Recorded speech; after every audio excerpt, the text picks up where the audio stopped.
Hi, so my name is David Ruohoniemi. I'm joined today by Dr. Arun Krishnaraj, and we are here to talk about our most recent publication, Radiology and the Innovator's Dilemma: Is Disruption on the Horizon? We're coming from the University of Virginia, and we're excited to discuss our publication today.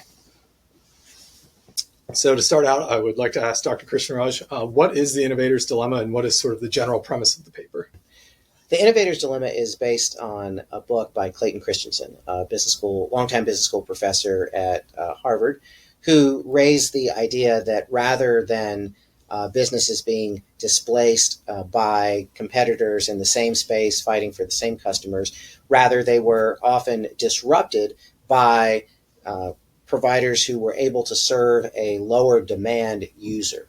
And that has taken many forms. And when it was released in the late 90s, it really transformed how businesses viewed their strategic plans to be aware of not only peers that were doing similar things, but also being aware of other potential so-called low-quality providers that could disrupt the space in which they were dominating.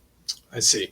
So it sounds like what you're saying is that these disruptors oftentimes came around and provided a service at, say, a lower quality or at a lower quality, but at a lower cost and more convenience than the existing companies. Exactly. And they captured an unmet demand that was previously not recognized by the dominant players.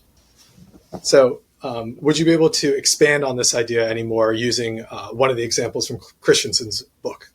Sure. The Harley-Davidson Motor Company, famous American motorcycle manufacturer, was the dominant player for most of the 20th century with regards to those seeking a high-quality motorcycle. When Honda entered the market, they weren't seen as a direct competitor. They made smaller engines, they may make lawnmowers, they were just starting in the business of making very efficient vehicles. But one of the things that they offered was a very cheap motorcycle that a consumer that couldn't afford a Harley-Davidson could potentially buy. And that marketplace of hobbyist motorcyclists that didn't have a lot of money but still desired a motorcycle was an area of demand that Harley-Davidson didn't recognize.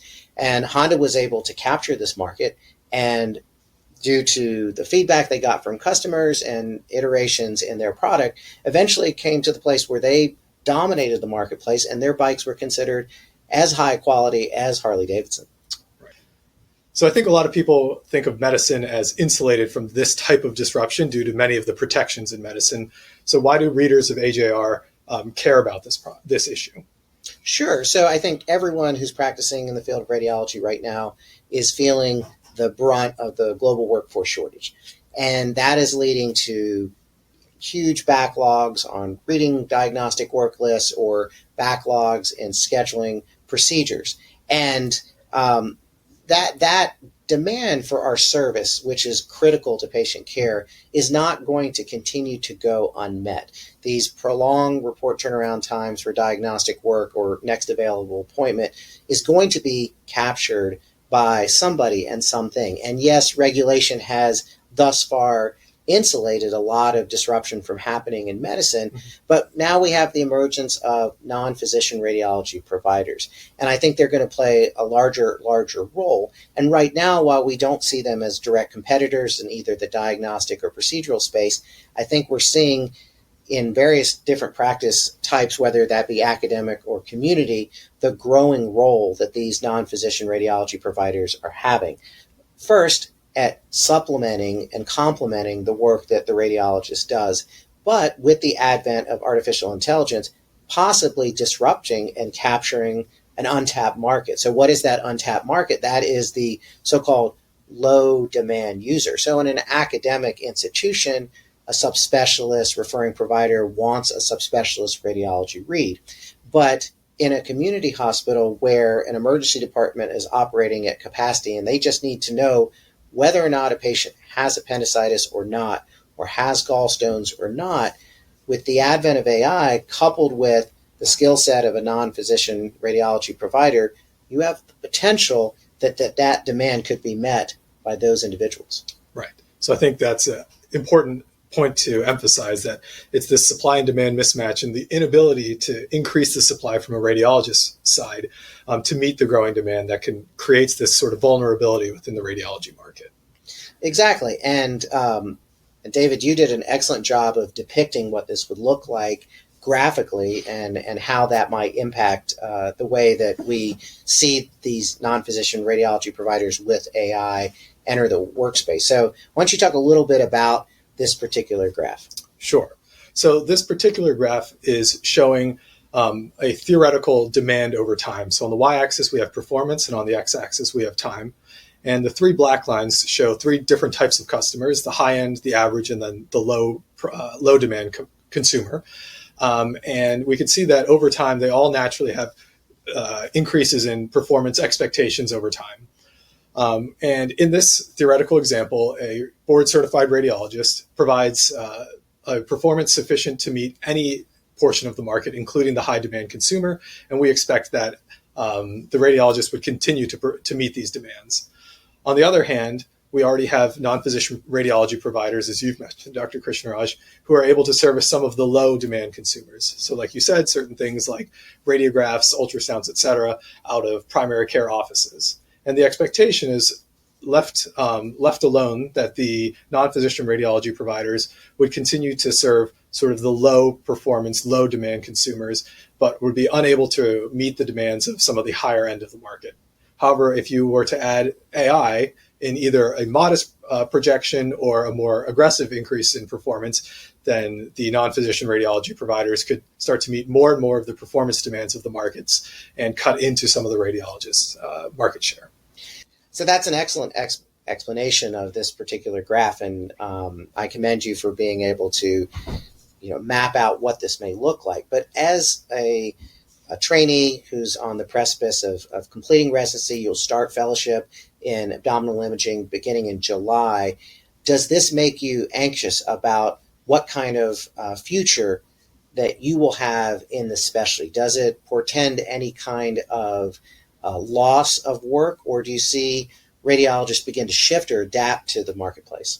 So I think it gives me some anxiety, but I think it's also important to have some level of anxiety to start and generate these types of conversations that we're having, and that we're hoping that this paper will generate, amongst our colleagues as well. I think it does make me more nervous about the role of non-physician radiology providers in interpretive services, and makes me rethink how non-physician radiology providers can be used in general. I think something that we talked about in the paper that I think I would carry forward is, especially using these non-physician providers in an augmenting role to help radiologists be as productive as possible, to help offload some of the non-interpretive demands that we see within radiology. I think is something that I would continue to see moving forward. Excellent. And I think ultimately, what we're attempting to do with this opinion piece is effectively raise awareness about what role the artificial intelligence could have in potentially disrupting a portion of our core service. But as we know, we are more than just image interpreters. We provide far more care in a variety of different ways as physicians. And I think appreciating that we have more to offer than solely image interpretation or procedure performance is a way that we can continue to stay relevant. But much of what Christensen describes is when established providers / industries get disrupted, it's because they've lacked the appreciation to strategically plan for disruption from multiple different arenas, in particular that so-called lower demand or unmet demand. So recognizing and acknowledging that, I think, will hopefully empower radiologists to prepare for a future in which they will have to continue to adapt to the new technologies that come aboard. I think you mentioned a few important things. I think the first thing is that this paper was not meant to cover every potential source of disruption. It's not that these are the only two things that could disrupt radiology. The second that you mentioned is sort of predicting and adapting to things before they've occurred. So I know in our graph here, we talk about some potential additive value beyond what radiologists are already providing, and that AI may help radiologists provide some additional value beyond what we're currently doing. What could some of those things look like? Sure. So one of the things that's challenging in a high volume setting right now to provide is opportunistic screening or contributions that are present on the imaging itself, but haven't been explicitly asked for by the referring provider. So, for example, in an abdominal CT without contrast, we could offer good information about liver steatosis. We could offer information about bone mineral density. We could offer information about fat compartment breakdown, high visceral fat versus visceral to subcutaneous fat. All of these things could potentially add value for the patient as well as the referring provider in ensuring that the patient gets the most optimal care possible. But right now, we're constrained because we're going through so much volume that we're only able to often just describe those findings that are relevant to the clinical question asked. So the advent of AI allows us to potentially automate some of those things and continue to contribute more. Right. So both help with some of the supply and demand mismatch using AI, but also exceed some of the expected performance demands that are asked of us as radiologists. So I think we should conclude with this quote from Bill Gates. I think it's quite prescient and applicable to what we're talking about. Gates was said this in the early 2000s. He says, "We always overestimate the change that will occur in the next 2 years and underestimate the change that will occur in the next 10." And I think its application to what we are speaking about in this particular piece is that there was a lot of hype, and there still remains a lot of hype around AI, and that suddenly the entire field of radiology will just disappear and radiologists won't be needed. We should just stop training radiologists, as Jeff Hinton, the Nobel laureate, said in 2016. And we haven't seen that happen. But I think what we are seeing is AI get progressively into the space of radiology. And I think it will fundamentally transform what our specialty looks like in another decade. And that, yes, we may have so-called dodged a bullet of complete replacement for our core value contribution now, but in 10 years, radiologists may be doing something fundamentally different than what they do today. Great.